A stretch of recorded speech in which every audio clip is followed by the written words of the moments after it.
乡亲是大好朋友，大家平安，大家好，欢迎收看《华视台语新闻杂志》。新型冠状病毒的疫情继续炭烧，目前全世界确诊的人数已经高达90万人，嘛考验世界各国应变的能力。第一线医护人员更加都要面对着严峻的挑战，尤其是急诊科、感染科、心腔科、甲耳鼻喉科等等，这个科医护人员除了要救治病患，嘛要时时刻刻避免家己伫接触病患的过程中去握着病毒。华视新闻杂志专访到驻守里的家护病房的医师，伊讲，逐天有12点钟的时间，当伫病院照顾病人，下班了后，还阁收集资料，找找治疗的解方。这阵医护人员坚守岗位，对抗病毒，替咱甲台湾的医疗防护网建起来。2020袂当无理，来看华视新闻团队的系列报道。是的，哪个位的？他发烧，然后388。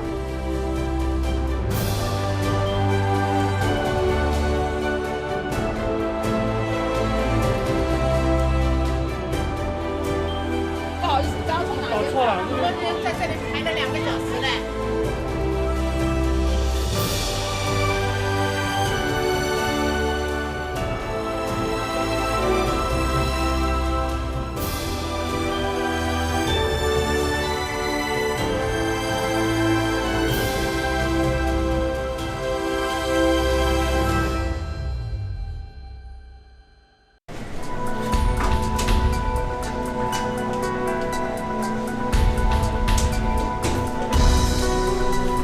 你赶快进去，我轮椅在那边等。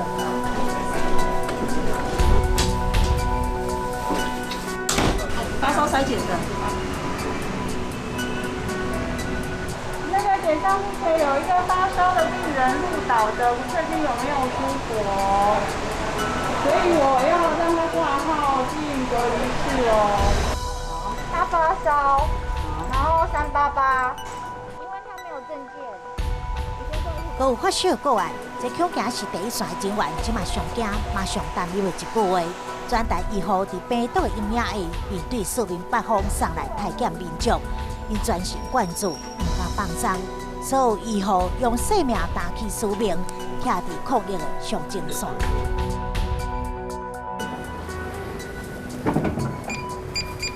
昨天一共有几个筛检的昨天呢？7+4应该是？11个哈，他都有给那个自主健康管理通知书。国家现在目前政策就是疾管署守边境，急诊室守社区。因为台湾不像韩国或是某一些特别的国家，它是有设所谓的检疫站，台湾并没有这个设置，它就是拿急诊室来当检疫站啊。那我们就是第一个采检所啊。这里是我们的急救区。想要为台湾守住社区，但是面对新病毒，伊甲药案满度找出对策。有18栋资料，台湾病院急诊室主任徐克强，每工伫急诊室治疗超过30名病患，其中嘛有2019新型冠状病毒疑似案例，无固定休息，因此会当找当棚时间食早顿，但是正休喘，就是有可能随时被突发的状况拍断。指挥中心通知我们，就说这个病人已经在救护车上。所以可能3分钟后到达贵院，像知道这个我就可能赶快要出去。那你可能像现在还要穿衣服。50没有发烧，都还好。真紧张压力大，同款嘛发生伫收治重症患者的家护病房里。好，那我可能大概就准备走，我们都可以穿衣服去看一下病人。那我们通常如果做移动的时候，就是每一动都洗个手。看我的眼镜会不会起雾，因为手最容易接触病人的，最容易找地方它代表。面对有旅游史、接触史的重症的患者，家护病房的医师要全副武装，才会当进入无压隔离病房门诊。我这样着装就算还 OK 了，所以我这样就可以去看病人。我看你食欲很好哎。不会啊，没有这个哎。内心的安慰，疏解不安，这医师甲病毒距离真近，但是犹原甲病人当作亲人。一出隔离房，烫一顶手套，就消毒1届；烫几套防护衣，至少消毒10届以上。你如果没有做好防护，除了你自己可能被感染之外，你可能是一个传播者。医务人员如果再给下一个被照顾者，那是抵抗力不好的人，尤其加护病房，你可能其他人都是奄奄一息躺在那边的人，对其他人是一个致命的一击吧。我们一定要进去啊，进去之前就是要一样这样步骤，大概就5到10分钟。啊，穿好，确定都没问题，再进去。急诊室是病医防疫的第一道防线，加护病房是帮病患甲性命扯拼。伫当前照护工作10多档的加护病房的主任江建昌亲眼见证，生死存亡的时刻，疫情甲亲情残酷的勾勒。有一些老人家，他90岁、80岁，他发烧又有肺炎，啊，需要被通报。但如果在他真的被隔离中间，他就往生的时候，其实是家人不能再探视他。我们之前就有一个差一点，就这样子，好险90几岁的阿嬷意志力吧，就撑到那48小时，确定2套都阴性了之后解隔离，最后回到他们可以陪走才走掉。这方面对我们来讲也是很无奈，压力很大的。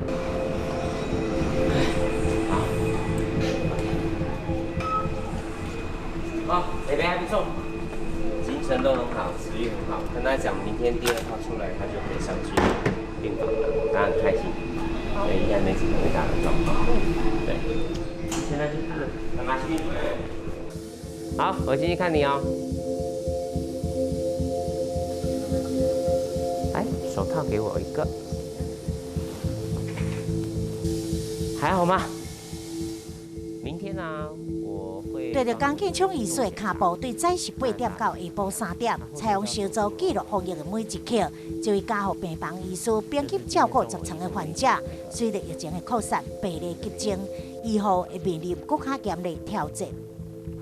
对你给自己的心理压力，这段时间会很大。你不知道你是不是下一刻或者是下个礼拜就会面临的是上百个，或者是上千个。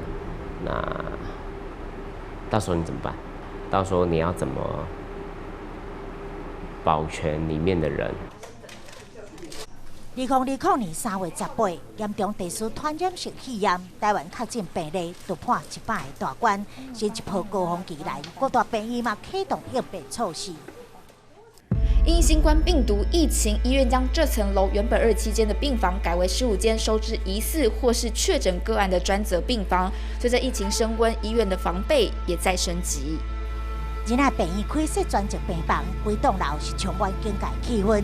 进入污染区的病房，治疗确诊病例，都要穿着最高等级的4级的防护衣，敢若穿都要6分到10分。基本上从现在开始穿，就有点开始要流汗了啦。可能会汗流浃背，常常会出现这样。讲话上可能，有时候会比较喘。好，您好，我是您主治医师，我姓顾。好，因为你有一些这个国外的旅游史，然后也有一些症状，基本上我们住进来这是一个负压隔离病房。守护战场的堡垒，感染科医师是关键的操盘手。40岁感染科主任顾文伟，SARS 爆发的时，也阁是大四学生，即摆已经是病院的抗疫医师。我觉得其实我们还蛮幸运的，是说在17年前 SARS 来的时候，其实我们现在很多在负责这一块的人，其实当年都是 SARS 打过仗的人，所以我们是等于说这些巨人们、这些有经验的人都在我们的前面，他能够把这些东西一方面也是传承下来，二方面也是我们看到有些很多新的生力军出现，然后来加入这一场就是人与疫病之间的战争。抗 SARS 经验传承，无定是台湾是不是当收掉医疗风险重要的关键。你好，我是感染科林医师。今天还好吗？卫生福利部台北病院担任感染科主任的林武虎将医陪同，这波前所未见的疫情，让伊承受真大压力，就是嘛引发出伊的医师魂。其实最大压力在于说，我们很多时候，因为我们是感染科的角色，所以像我们常要判定说哪一个病人是要做采检，哪个病人可以回家。哪个病人应该要住到负压隔离病房等等等。对，所以我觉得心理压力最主要是我们要做很多算是会关键的决定啊，遇到了一定点面对嘛。当然当初走感染科并没有想到说真的会遇到这种大规模疫情。对，那以后就说至少自己有个经验了，就好像是个合格的感染科的感觉。对。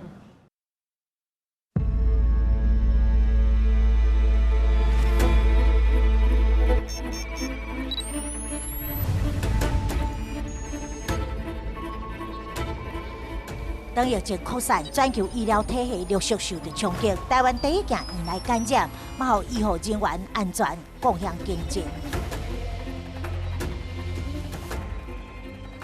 院内感染其实是很难预防，我们可以说是用7、8成的资源在做11成的事情。当然，现在看起来是大家都不会休假了嘛。我想，作为急诊医师，本来就是为了这个时刻而存在的。17当前SARS夺走11位医护宝贵性命，惨痛的代价袂用放袂记。面对新冠病毒，全台有将近5万名职业医师，真心一力付出。那是后边的医疗体系资源敢对得到，医疗量能敢挡会掉崩盘的危机。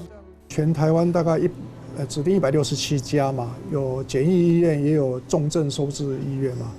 那以目前的量能来讲的话是没有问题，不要像欧洲、美国一次报1000件几百例或1000件。如果说发生在同一个县市，这就会产生问题。如果它是有分散的话，每个县市都有收留一些的话，这样的话应该还可以几个月都没有问题。2020年，无共世代医者动用无比的勇气甲行动，为台湾写下历史。疾病也未停止，在这场人类甲病毒的对抗中，因担起医师的使命，抢救病患性命，嘛守住个人的健康。